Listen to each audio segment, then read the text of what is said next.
All right, so I'm going to hand it over to Josh now from our team.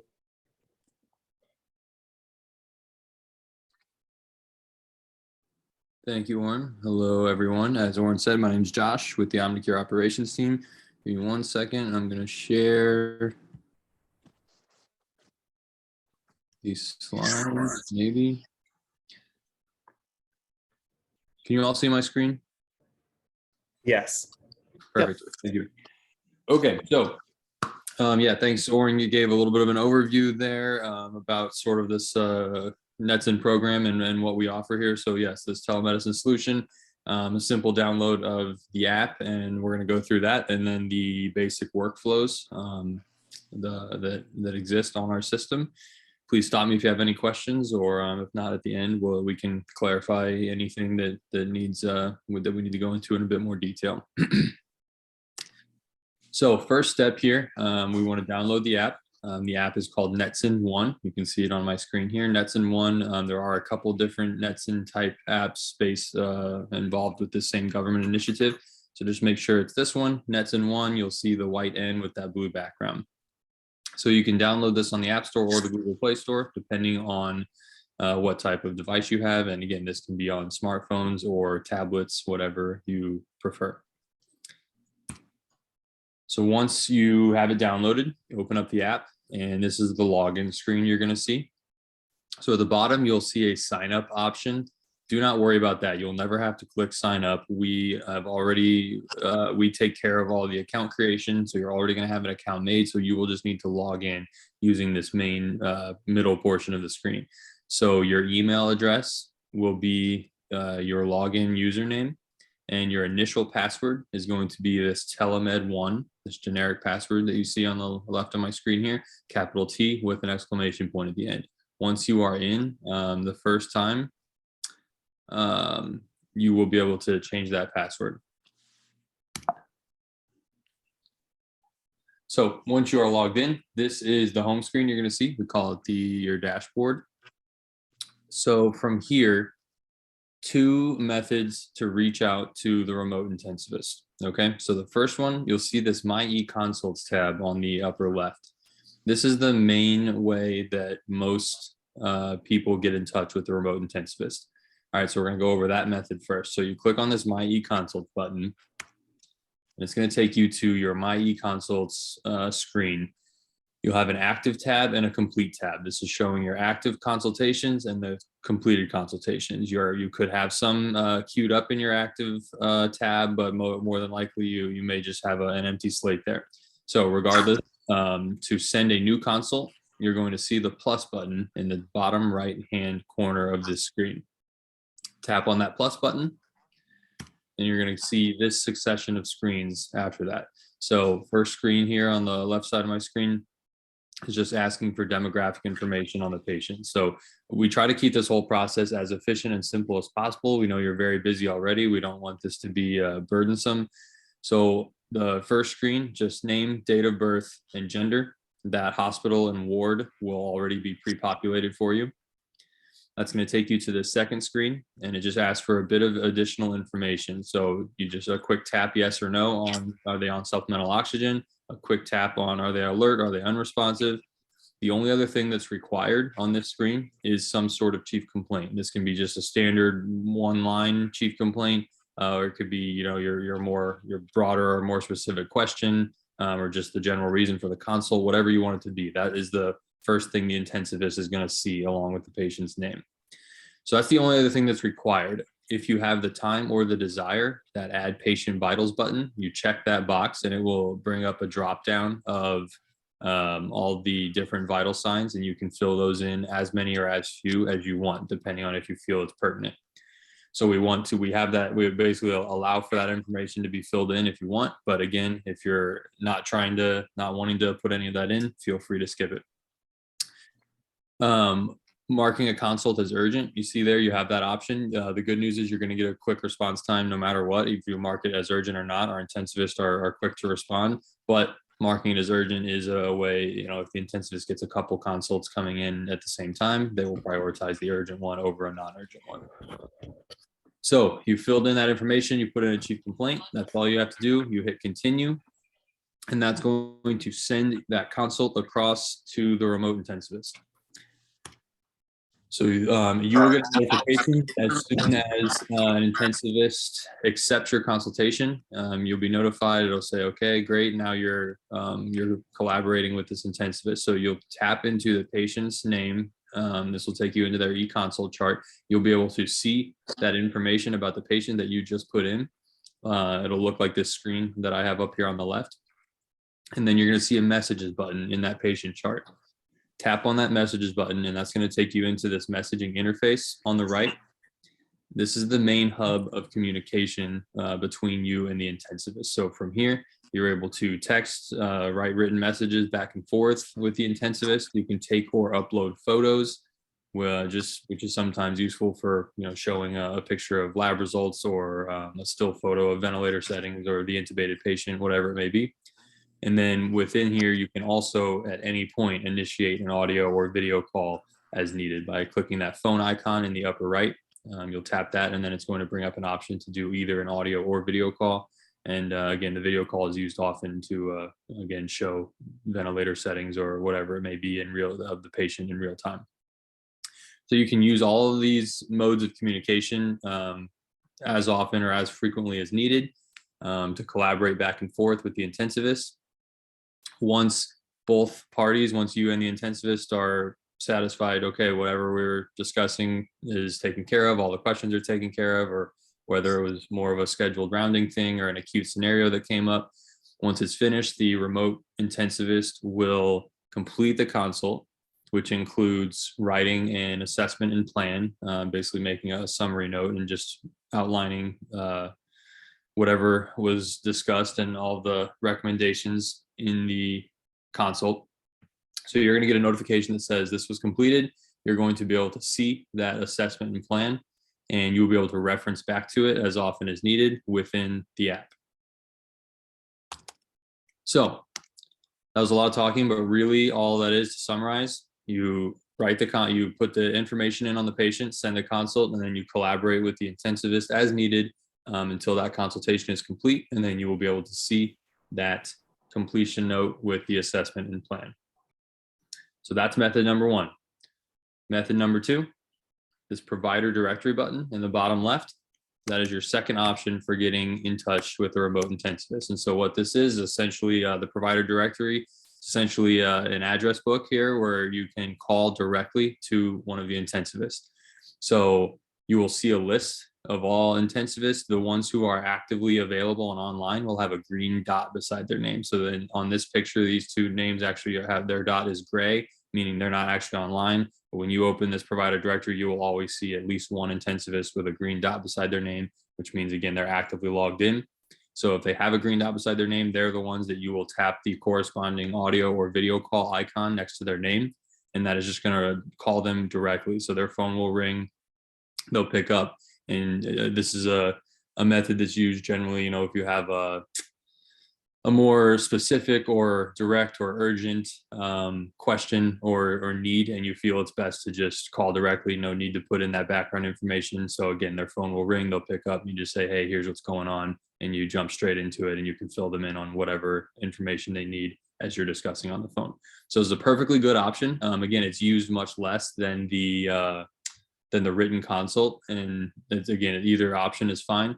But the thing about this is you're on the phone. Once you hang up, that's the end of that consult, and you will not get a written assessment and plan. So there will be nothing to reference back on besides the fact that that phone call happened. And again, you can call back as often as needed also, but again, there's just less written documentation and data. So it's still a great option. Just it's up to your discretion when to use the direct phone call and when to use the written consult. So to summarize, two methods to reach out: written consult that gets all the data saved and has a completion note at the end, or using the provider directory, you reach out directly with a phone call. So hopefully that all makes sense. The last thing we want to touch on is this patient census button in the top right. This is just a useful tool for if you want to send a consult on a patient that has already been consulted on this app. You can go into the patient census, you will find that patient, and you will be able to press a reconsult button that immediately rebroadcast that consult to the intensivist. So for instance, right, if your colleague did a consultation on Jane Doe on Tuesday and now it's Thursday and you're on shift taking care of Jane Doe and there's another issue or another question on her, then you just simply go into the patient census, you find Jane Doe's name, rebroadcast the consult. That saves you the time of inputting the background information, and it also will show the intensivist and you the completion and summary note and exchange messages from that prior consult, which can usually give immediate context to the providers, allowing them to see, okay, you know, here was the past assessment plan, here's what was going on, and can help you pick up a little quicker, and again saves you the time of having to input that background info. So for a final summary, 2 methods to get in touch. First is the written consult. Second is a direct phone call.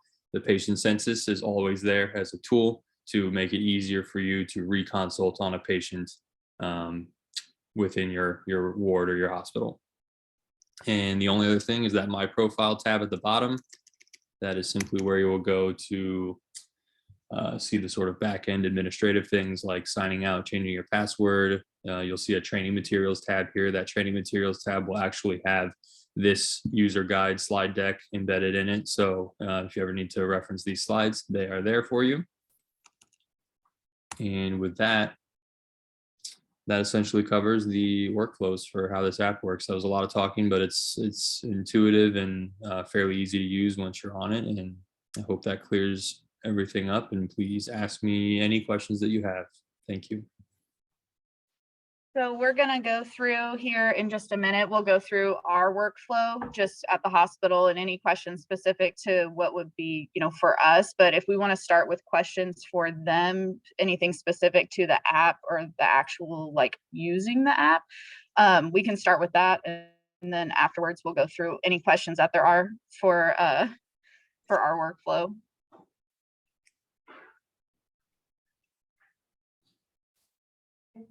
Mm-hmm.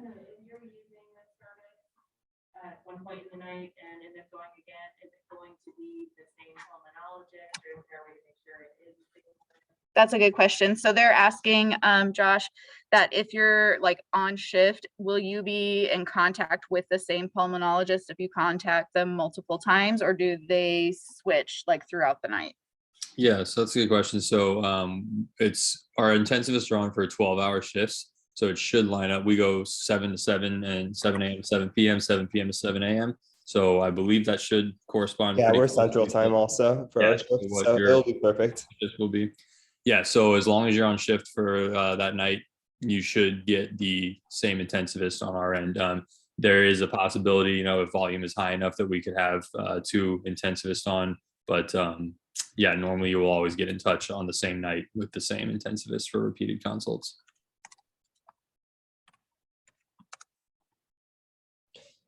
And Josh, do a lot of them do week-long stretches? I know you do a lot of the scheduling, or is it a few nights in a row for the same intensivists typically? It can be. It varies. Yeah, gotcha. Thanks. Yeah, but it is a core group of not too many. So over the course of the deployment, you will probably recognize the same names over and over. But yeah, within the individual shift for 12 hours, you will have the same intensivist.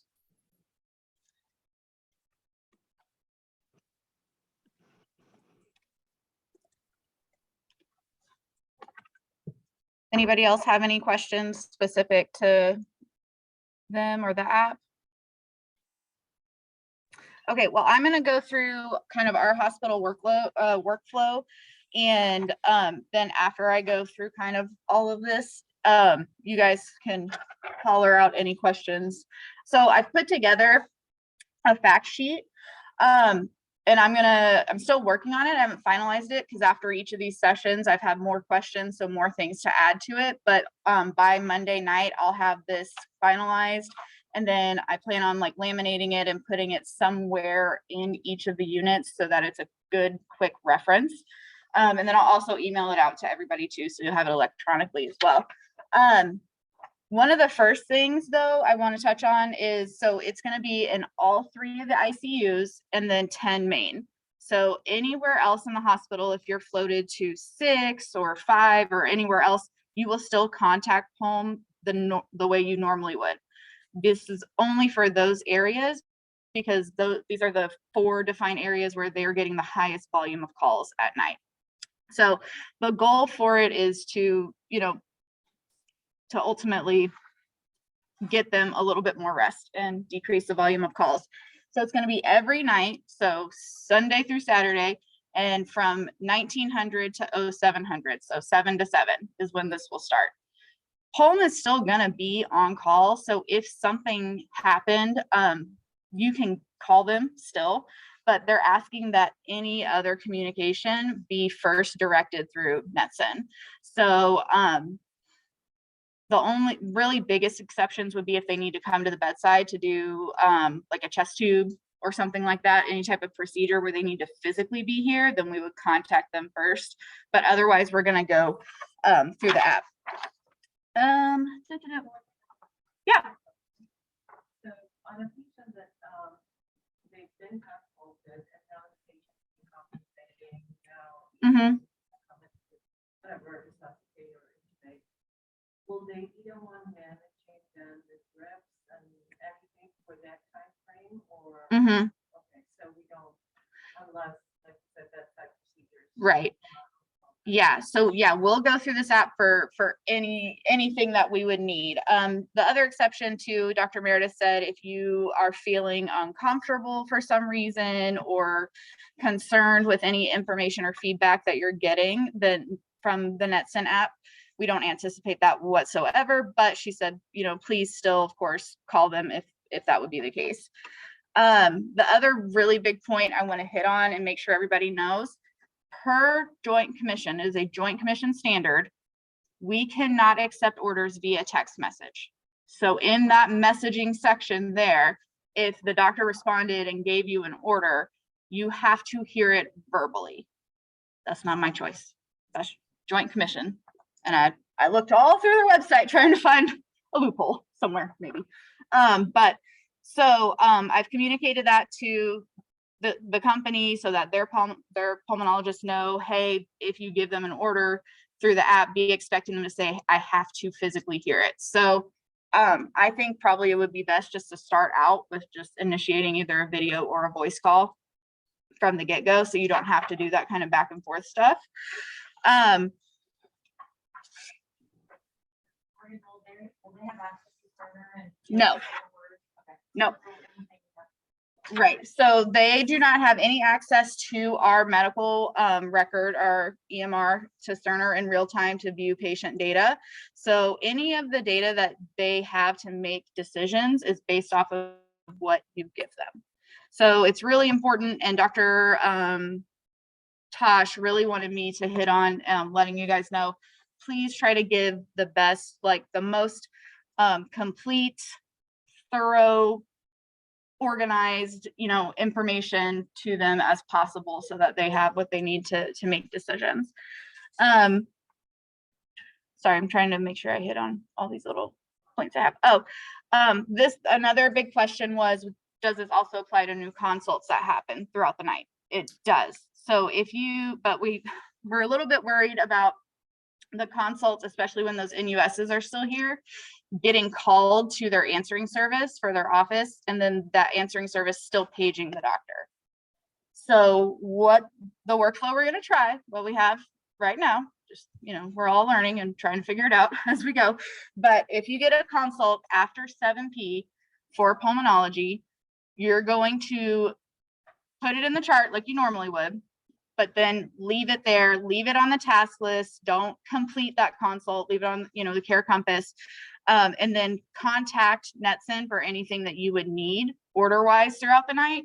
And then in the morning after 7 a.m., when the NUSs get here, have them call that consult then to the pulmonary group.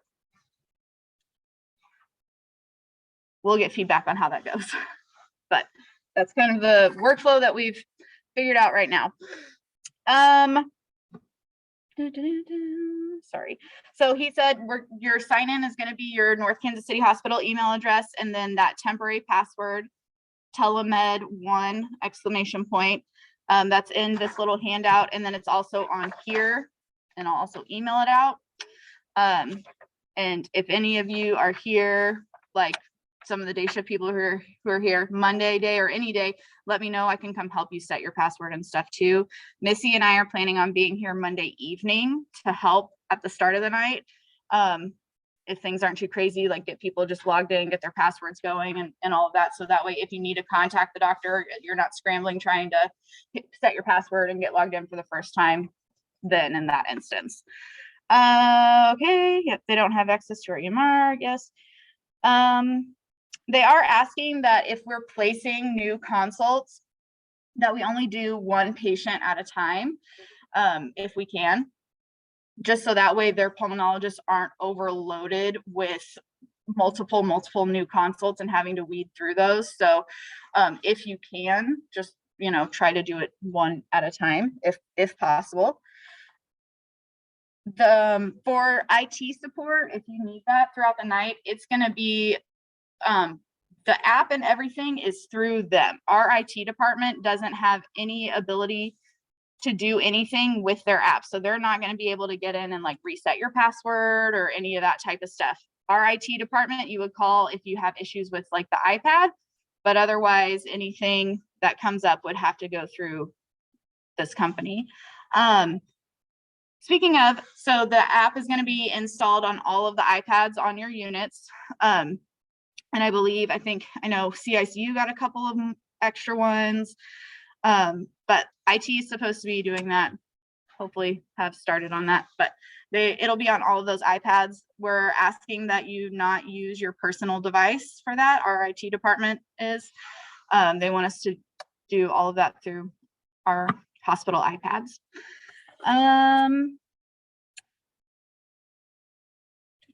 Okay, Oren said that they may have overnight IT support if needed, but there generally have not been any issues with the app at all, but he's going to give me extra info later. He'll get back to me with that. Okay. Okay, what questions do you guys have?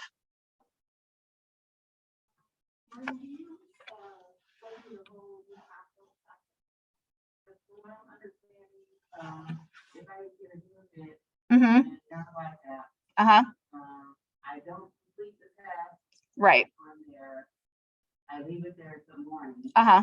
And then I only call them if I need something. That is the workflow that we have set up right now. If you want it, I mean, if it would make you feel more comfortable, you could call. Sorry, Carmen had asked, we're just clarifying the process for the new consults. Sorry. So if you get a new consult, you're going to leave that task on there until 7 in the morning, and you can call right away the NETCCN, get on the app, start a new consult and just say, hey, FYI, I have a new consult for pulmonary.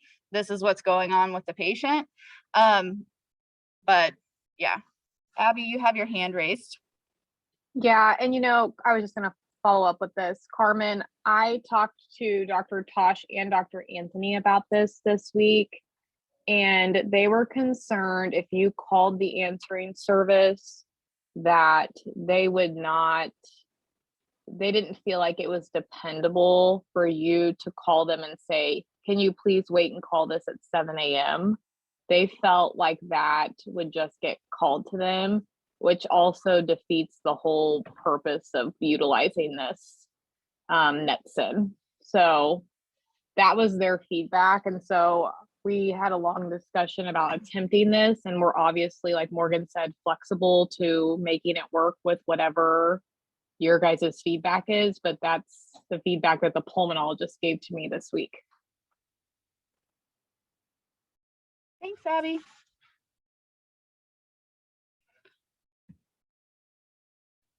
Did that answer mostly? Okay. Any other questions? Yes, Carrie. Is ER aware that we're going to be starting with the hopefully a little more proactive in their respiratory orders, like ordering Yeah. That's a good question. So Carrie asked if the ER and the ER physicians are aware of this new process. Mary Rose, I don't know the answer to that. They're not. They're.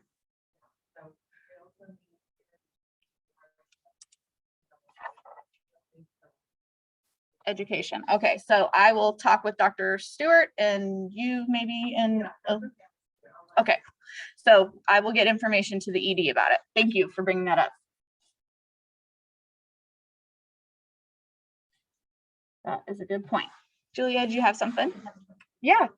We made a reference in the documentation portion that everything that we discussed with them will be available as far as like his notes and things. Yes. How does that then transcribe to our charting for the physicians to follow through and to see that intervention if they're not allowed to start that?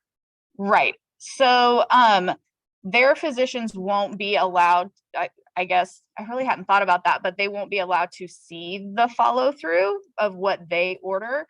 But that note and everything is going to be exported to a PDF each day and then put into, I believe it's reports and documents, but I haven't heard back from IT for like firm clarification on that.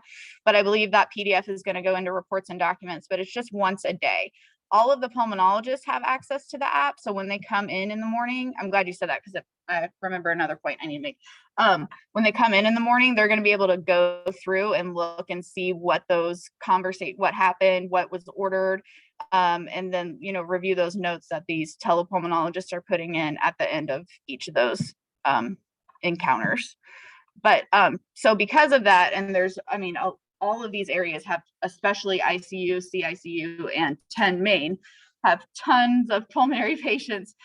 So Dr. Fieser had asked that if it's possible, if you do communicate with NETCCN, when you chart your physician communication, maybe flag or annotate it, like saying, you know, this was communication with NETCCN, so that way they know when they're going through the charts to make sure and double check. Because I know they're going to try and go through the app, but it's just probably at some point going to end up being a little overwhelming, trying to go through and find and hunt and search. So that is one thing they had asked me to relay if possible. Another thing is their physicians are credentialed through the hospital and built into their names are in Cerner. So whenever you're entering an order, you'll enter it under the name of that pulmonologist from NETCCN.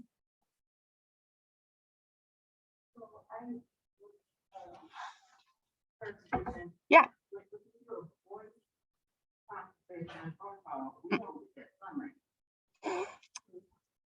I believe from if you do the provider directory and just that direct phone call, yes. But if you go through, sorry, the question was oh, thank you, Missy. She's dictating the questions in the chat. Thanks. But if you go through, sorry. So that the page where it says communication within a consult here, and it has the patient's like demographic information, and you can click on messages right there. First thing too, I want to point out is there's a red phone up in the corner of that. If you see that, that's like their SOS button. So if you click that, that's also going to go, oh, thank you. That's also going to go directly to a physician immediately to their phone. But then once you click on messages, there's also the phone in the upper right-hand corner to initiate that audio or video call.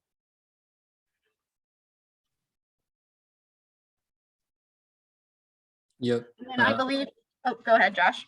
No, yeah, you're correct. So yeah, there will be, if you go directly through, let me get back here. Yeah, exactly. Exactly what you said. Yes. So this My eConsults button, that's where you'll write a written consult, put in this background information, and anything from within there, you will get a written consult from. So again, you can set up that initial consult, put in the background information, and then yeah, you can do phone calls from within this consult. But if you start out just with the provider directory here, that's just a direct phone call. That is just a one-time thing. So once that phone call is done, there will be no follow-up summary from there. So that is our preferred method would to go through the consult portion. So that way we can get that documentation and complete, you know, info for the pulmonologists and anybody else who's coming around to see as well. Thanks, Josh. Yeah, no problem. What other questions? Can you think of anything on this? Can you think of anything?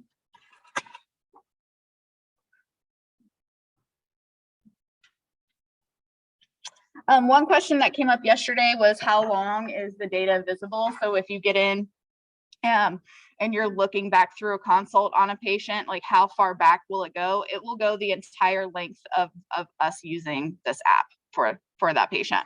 So all of that will still be stored in there, and you'll be able to go back through and look at any communication that happened with NETCCN on that patient.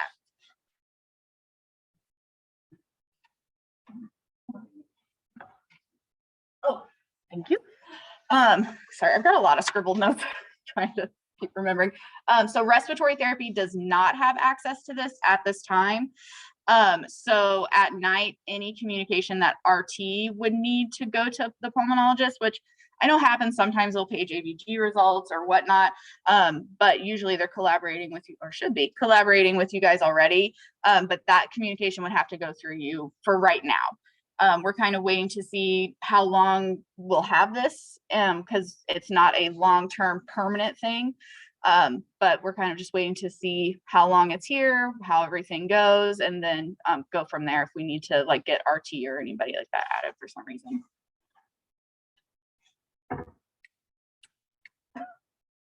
The DCOs also have access.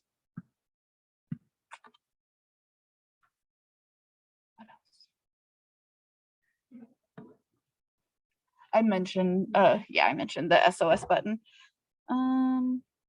Any other questions?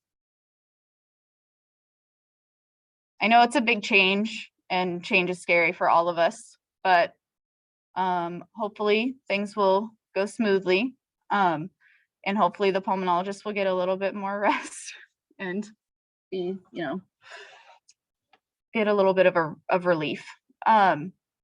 If you have any questions, like you leave here and you're like, oh shoot, I didn't think about this situation or whatnot, email me, call me, text me, let me know, please. Because I want to make sure to have on this fact sheet anything that could possibly come up as a reference for you guys, as complete as possible. So, and then Missy, of course, is, if you guys haven't met Missy, this is Missy Thomasy. She's a night shift educator. So she will be here as well, different nights. So, yeah, I think we're including my AdCom number on the email, so if you come across something, just call me and I'll come to your unit and help